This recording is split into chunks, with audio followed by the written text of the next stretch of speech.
In years to inventory. First of all तो ये बोलता है कि इन्वेंट्री होती क्या है।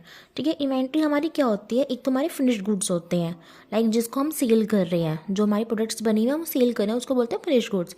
एक हमारा प्रोसेस में है उसको बोलते हैं वर्क इन प्रोग्रेस, और एक हमारा रो पड़ा है जिससे हम बना रहे हैं। ठीक है, 3 कैटेगरी में पड़ा होता है, रो, वर्क इन प्रोग्रेस और फिनिश गुड्स।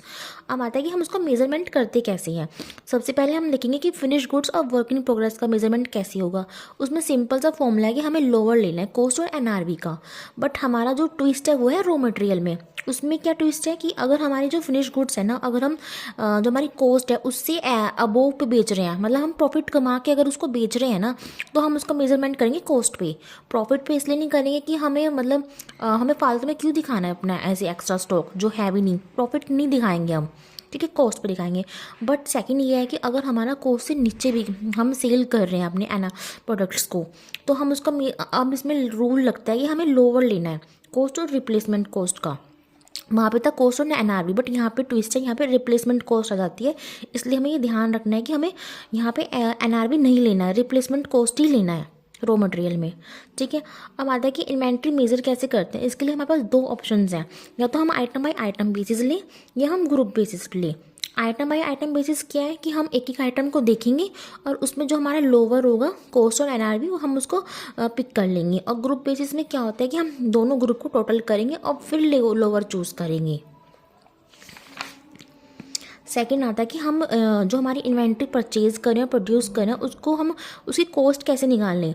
फर्स्ट आता है कि अगर हम परचेज़ कर रहे हैं तो हम सबसे पहले उसका परचेज़ प्राइस लेंगे, ऑब्वियस सी बात है। उसमें से हम ट्रेड डिस्काउंट और रिबेट माइनस कर देंगे।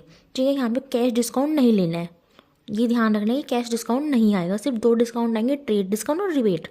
उसके बाद जो अभी हमारी ड्यूटीज़ लग रही है लाइक टैक्स, जीएसटी, हम सबको ऐड कर देंगे। बट हाँ, अगर वो रिफंडेबल है, हमें लगता है कि इन फ्यूचर हमें मिल जाएगी, तो हम उसको ऐड नहीं करेंगे। ठीक है, क्योंकि हमें पता है ना इन फ्यूचर हमें मिल जाएगी, तो हमें फिर ऐड ही करना है अपनी कॉस्ट में, फालतू में अपना काम बढ़ाना, अब ऐड करें फिर बाद में लेस करें, तो ऐसे नहीं, एक ही बार लेके चलेंगे। ठीक है, उसके बाद हम अपने transport, freight charges, handling cost, insurance, मतलब कोई भी ऐसा खर्चा जो हमें लगता है कि इन्वेंट्री को हमारी लोकेशन तक लाने में लग रहा है, वो सब हम ऐड कर देंगे उसमें। लाइक हमारी बाइंग कमीशन भी हो सकती है, कुछ भी हो सकता है। ठीक है, अब ऑन द अदर हैंड आता है कि जो हम प्रोड्यूस कर रहे हैं, अब हम कुछ बना रहे हैं तो हमारा उसमें मटेरियल भी लगा होगा, हमारी लेबर लगी होगी, प्रोडक्शंस के खर्चे लगे होंगे, फिक्स ओवरहेड्स भी होते हैं कुछ। इसमें मेन हमें जो चीज़ याद रखनी है, इसमें डेप्रिसिएशन भी आता है, बिल्डिंग का, प्लांट का, ये सब ये भूलना नहीं है। ठीक है, ये आ गई हमारी कॉस्ट ऑफ प्रोडक्शन। अब हम कॉस्ट पर यूनिट क्या निकालें, तो बड़ा ऑब्वियस सी बात, इजी है। टोटल कॉस्ट लो, जितने हमने यूनिट्स बनाई है डिवाइड कर दो, कॉस्ट पर यूनिट आ गई।